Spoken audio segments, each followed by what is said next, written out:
मैं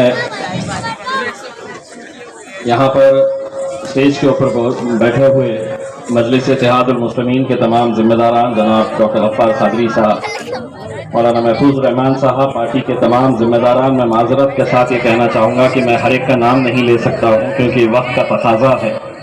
सबसे पहले तो मैं हाजी इसाक साहब को बहुत बहुत मुबारकबाद पेश करता हूँ।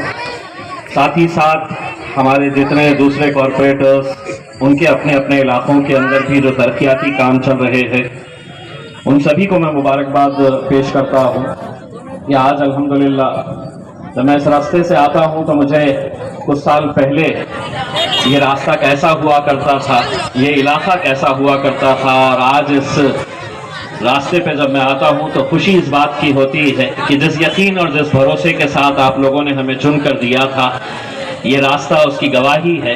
ये यहाँ पर जो लैंप्स लगे हुए हैं, जो बैरिकेड्स लगे हुए हैं, उससे यकीनन ज़ाती तौर के ऊपर इस बात की खुशी होती है कि आवाम ने जिन दुआओं से हमें नवाजा था, आज कहीं ना कहीं हमारी ईमानदार एक कोशिश है कि जितना हम कर सकते हैं उतना करने की पूरी कोशिश कर रहे हैं।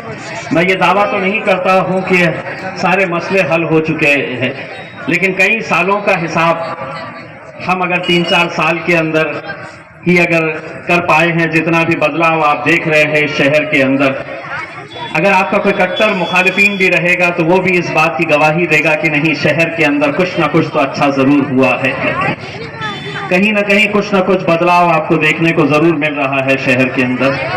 आज इस शहर की सबसे बड़ी जो समस्या थी, जो सबसे बड़ा मसला था, वो पानी का था। मैं आपको इतना यकीन दिलाता हूँ कि अगले कुछ महीनों के अंदर जिस पानी के लिए हम लोग कई सालों से इंतज़ार कर रहे थे, वरना 8-8 दिन 9-10 दिन के बाद हमारे पास पानी आता था, एक मरतबा ये पानी की पाइपलाइन बनने के बाद, हमारे पूरे टाकियाँ बनने के बाद, इंशाअल्लाह एक ऐसा वक्त भी आएगा जब औरंगाबाद शहर के अंदर हर रोज़ आपको पानी मिलेगा, और बहुत जल्द वो वक्त आने वाला है। देखिए, एक बात तो आप ये समझ रहे होंगे कि 2014 के अंदर जब मैं member of legislative assembly MLA बना था, यहाँ से विधायक बना था, तो उस वक्त मैंने सरकार से ये कहा था कि आखिर पैठन से औरंगाबाद तक पानी लाने के लिए क्या दिक्कत है। लेकिन उस वक्त जो सरकारें थी, उस वक्त के जो नेता थे, हर एक की ये कोशिश थी कि कहीं ना कहीं हम औरंगाबाद के पानी का ठेका किसी एक प्राइवेट कंपनी के हाथ में दे दे।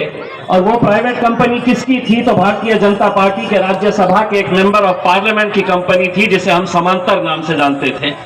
उस समांतर को पूरा पानी का ठेका औरंगाबाद शहर का दे दिया जाए 20 सालों के लिए, और फिर वो जो साहब थे वो पानी बेचकर पैसा कमाना चाहते थे।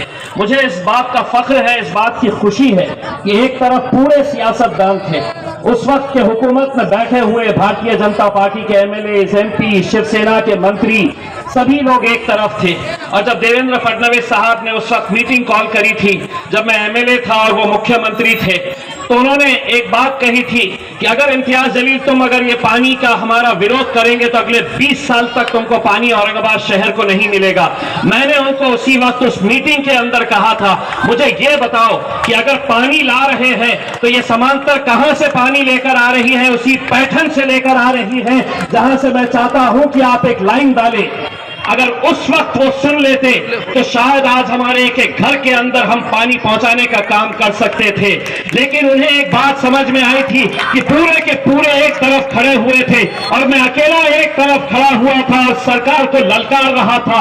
और उसी ललकार का नतीजा है कि 7 साल के बाद क्यों ना हो, लेकिन जो 2014 के अंदर मैंने मांग की थी, वो मांग के सामने सरकार को झुकना पड़ा, और आज वही काम सरकार कर रही है जो मैंने 2014 के अंदर बोला था।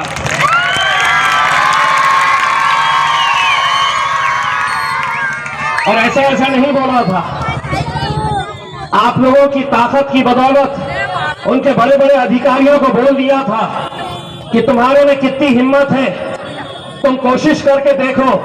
और मेरी हिम्मत क्या है मैं तुमको बताऊंगा कि किसी भी हालत के अंदर तुम्हारी लाइन में डालने नहीं दूंगा, प्राइवेट कंपनी को औरंगाबाद में आने नहीं दूंगा। और आज वही हाल हुआ है जो महानगर पालिका काम कर रही है। आज सड़क के बहुत बड़े काम आज पूरे शहर के अंदर आपको देखने को मिल रहे। हमने सरकार से ये कहा कि जो अहम रास्ते हैं, जो मेन रास्ते हैं, पहले उनको मुकम्मल किया जाए।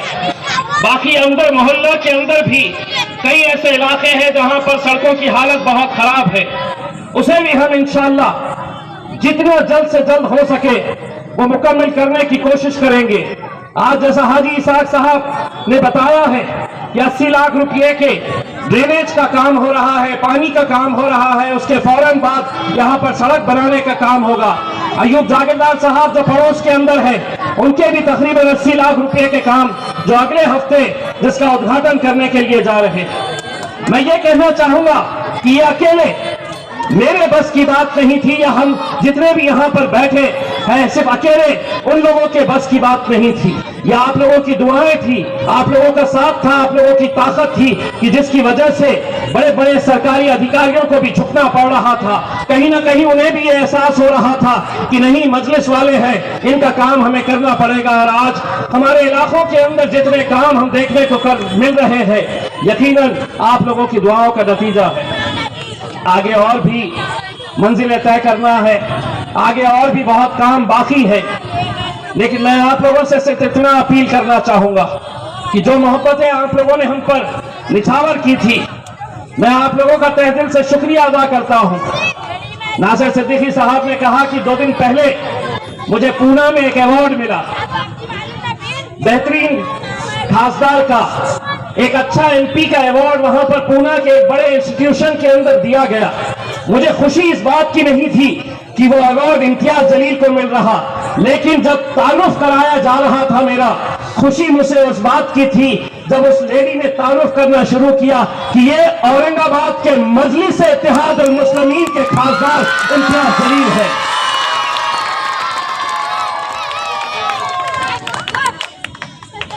आपको याद होगा जब हम पहली मर्तबा इस शहर के अंदर आए थे तो हमारे बारे में कैसी कैसी बातें की जाती थी, हमारे बारे में कैसा एक डर का माहौल तैयार किया जाता था कि एमआईएम आई है, मजलिस आई है, अब शहर के अंदर ऐसा होगा। कई ऐसे सियासतदान थे जिन्होंने ये बताया था कि आप औरंगाबाद शहर के अंदर दंगे होंगे, माहौल खराब होगा, लेकिन अल्हम्दुलिल्लाह इन 8 सालों के अंदर आपने देखा है कि जो लोग हमारे कट्टर मुखालिफिन थे, आज वो भी ये बात मानते हैं कि नहीं, पिछले 20 साल हमसे गलती हुई है। अगर इम्तियाज जलील पहले ही चुनकर आ जाता तो आज औरंगाबाद का नक्शा बदला हुआ होता। और सभी जाति, धर्म, मजहब के लोग ये बात का एतराफ करते हैं। मुझे अगर किसी अवार्ड से नवाजा जा रहा है तो वो सिर्फ इसलिए कि आज पूरी दुनिया देखती है कि जब पार्लियामेंट के अंदर करीब 550 मेंबर ऑफ पार्लियामेंट बैठते हैं, आधे से ज्यादा नहीं 80% ऐसे एमपीज होते हैं जिनका काम सिर्फ यही है कि बैरिस्टर असदुद्दीन अवैसी साहब तकरीर करने के लिए खड़े रहे तो उनके बारे में बैठे बैठे कुछ ना कुछ नुक्ताचीनी करें, उनके खिलाफ कुछ ना कुछ बैठे बैठे बोले। मैं जब भी खड़े रहता हूं कुछ ना कुछ सामने से बोलते हैं, लेकिन जब हम खड़े रहते हैं बोलने के लिए और हमारा बोलना खत्म होता है तो कट्टर भारतीय जनता पार्टी का मेंबर ऑफ पार्लियामेंट भी आकर कान में धीरे से बोलता है कि इम्तियाज भाई बहुत सही बात बोले हैं आपने। कहीं ना कहीं वो ये जानते हैं कि तुम्हारे मुंह में जबान इसलिए नहीं है कि तुम डरते हैं नरेंद्र मोदी से, तुम डरते हैं अमित शाह से, इसीलिए तुम्हारे अंदर एक खौफ है, तुम बोलने से डरते हैं। और मैं इसलिए बोलता हूं कि मैं किसी इंसान से नहीं डरता हूं, मैं डरता हूं तो सिर्फ अपने रब से डरता हूं। दोस्तों, आज हमें बहुत सारे काम अभी करना बाकी है। मैं तमाम मेरे कॉरपोरेटर्स को, मजलिस के जिम्मेदारान को ये कहना चाहूंगा कि अगर हम मिलकर एक ताकत बनकर खड़े रहे तो हर काम हमारा आसान हो सकता है। 2 दिन पहले हम अदालत में थे। 2017 आपको याद होगा कि जब औरंगाबाद शहर के अंदर लोड शेडिंग हो रही थी, सुबह 5 घंटे, शाम में 5 घंटे लोड शेडिंग हो रही थी, लाइट नहीं रहती थी। उस वक्त मैं और मेरे साथ जितने भी यहां पर मजलिस के चाहने वाले, मजलिस के जिम्मेदारान थे, हम एमएससीबी ऑफिस गए। दिन भर वहां पर आंदोलन चला और हमने तय किए कि अगर आज का आज इस शहर की लोड शेडिंग कैंसिल नहीं होती है तो हम चीफ इंजीनियर तेरे को उठने नहीं देंगे यहां से। उस दिन नतीजा यह हुआ कि पूरे महाराष्ट्र के अंदर सिर्फ एक ऑर्डर निकला और वो ये था कि औरंगाबाद से हम लोड शेडिंग को खत्म कर रहे हैं। लेकिन हमारे ऊपर केस चला। 5 साल तक हम अदालत के चक्कर काटते रहे। सभी लोग अभी 2 दिन पहले अदालत ने बाइज्जत बरी किया। अभी और भी बहुत सारे केसेस है। शराब की दुकान फोड़े हैं तो डकैती का केस लगा दिए हैं कि 235 रुपये उसमें से चोरी हुए हैं। पुलिस वाले समझे कि इसके ऊपर केसेस लगाते रहो तो कभी ना कभी तो डरेगा, कभी ना कभी तो दबेगा, कभी ना कभी तो घबराएगा, कभी ना कभी तो आगे नहीं आएगा। मैं उन सबको कहना चाहता हूं, तो मुझे जितना दबाने की कोशिश करेंगे उतनी ताकत के साथ खड़े रहूंगा और लड़ूंगा इंशाअल्लाह।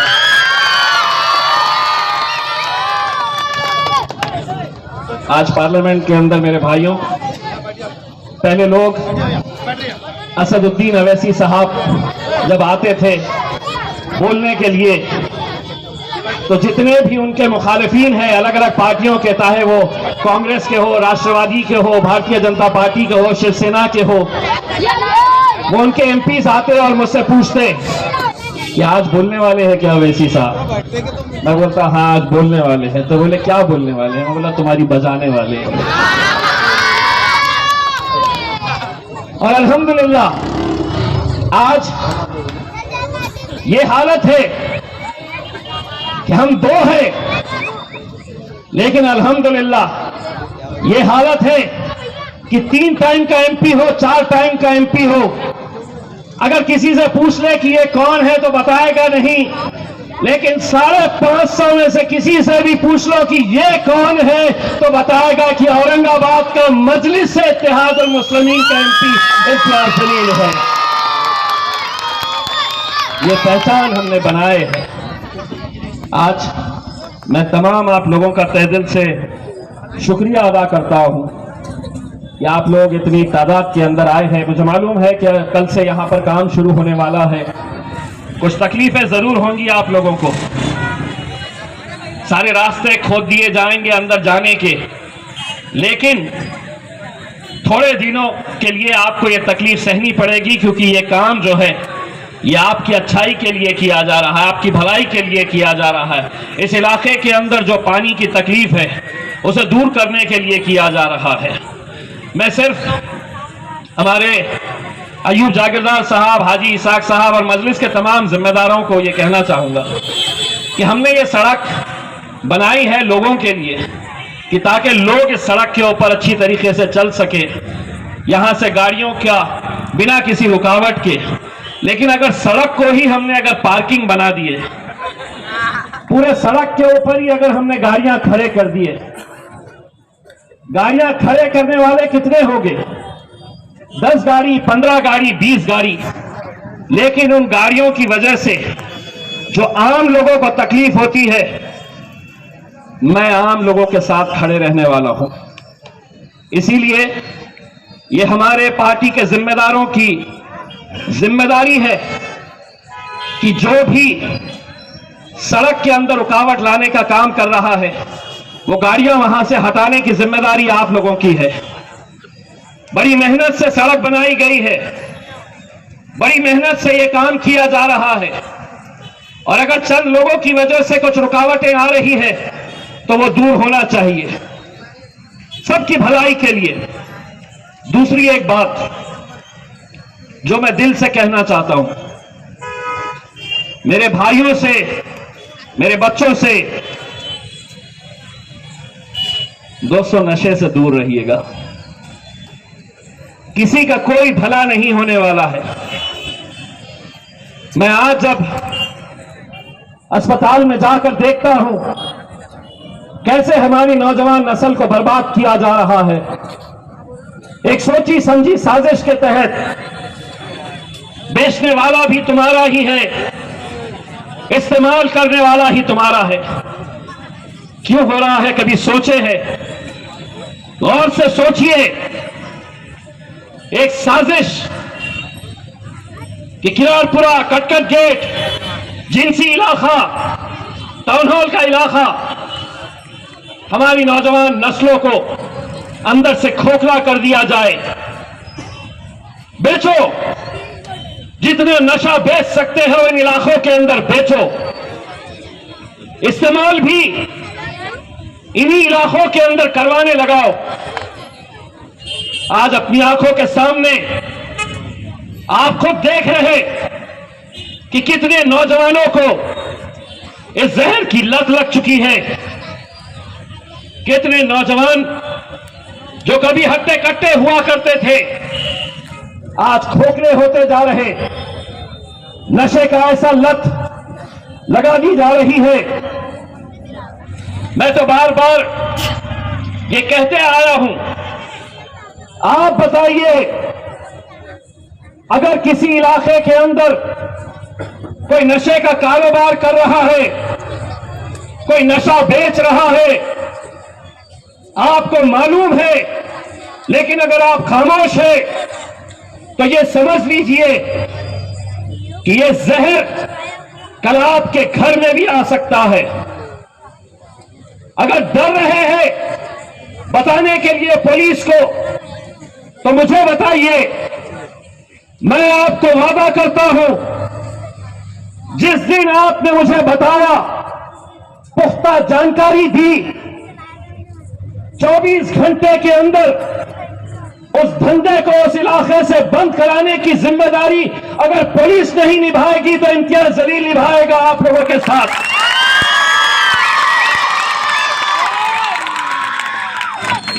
मैंने साल डेढ़ साल पहले एक ऐलान किया था कि अगर पुलिस ने इस नशे का कारोबार मेरे शहर से खत्म नहीं किया तो मैं पुलिस के खिलाफ मोर्चा निकालूंगा। पुलिस के पूरे बड़े अधिकारी मेरे पास आए और उन्होंने मुझसे वादा किया था कि हम ये खत्म करेंगे, लेकिन आज भी ये चालू है। मैं औरंगाबाद की पुलिस को एक बार फिर से ये कहना चाह रहा हूं, अगर तुम्हारे इलाके के अंदर अगर नशा चल रहा है तो तुम्हारे पुलिस स्टेशन के सामने इतना बड़ा धरना आंदोलन दूंगा, तुम्हारे को उस कुर्सी के ऊपर बैठने के लिए नहीं दूंगा, तुम्हें उस कुर्सी से उठाकर कहीं ना कहीं दूसरी जगह शिफ्ट करवाएंगे हम। मैं अपनी आंखों के सामने अपनी नौजवान नस्ल को ऐसे ही मरते, ऐसे ही कमजोर होते हुए नहीं देख सकता हूं। जो भी कर रहा है उसे बंद करना होगा। महल्ले के जितने भी बुजुर्ग हैं अपनी अपनी मस्जिदों के अंदर ये ऐलान करवाइए, नौजवानों के घरों को जाइए, उन्हें समझाइए कि ये लत कितनी बुरी है। ये हम सब की ये जिम्मेदारी है और मैं उम्मीद करता हूं कि आप लोग इस बात को संजीदगी से लेंगे। मैं सिर्फ इतना कहना चाहता हूं कि बहुत वक्त हो गया है कि शहर के अंदर बैरिस्टर असदुद्दीन अवैसी साहब नहीं आए हैं। अगर आप सबकी इजाजत रही तो इंशाल्लाह बहुत जल्द एक जलसा असद साहब का यहां पर लेंगे। आज यहां पर बहुत सारे कॉरपोरेटर्स को देखकर, पार्टी के जिम्मेदारों को देखकर बड़ी खुशी होती है कि शाम के प्रोग्राम में पूरे के पूरे मौजूद रहते हैं। झंडा चढ़ाने के लिए जब बुलाया तो सिर्फ 5 आए। इन सबको कह रहा हूं, सब याद रखा जाएगा। जो मजलिस के लिए काम करेगा वो मजलिस में रहेगा। ये अकेले के बस की बात नहीं है। इसीलिए मैं इन सबको और इन सबको ये कहना चाहता हूं कि साथी हाथ बढ़ाना, एक अकेला थक जाएगा, मिलकर बोझ उठाना। हम सब मिलकर इस शहर को खूबसूरत बनाए, शहर को अच्छा बनाए, इस शहर को मजबूत करें। मजलिस इत्तेहादुल मुस्लिमीन के लिए बहुत बहुत शुक्रिया। वाखिर दावा।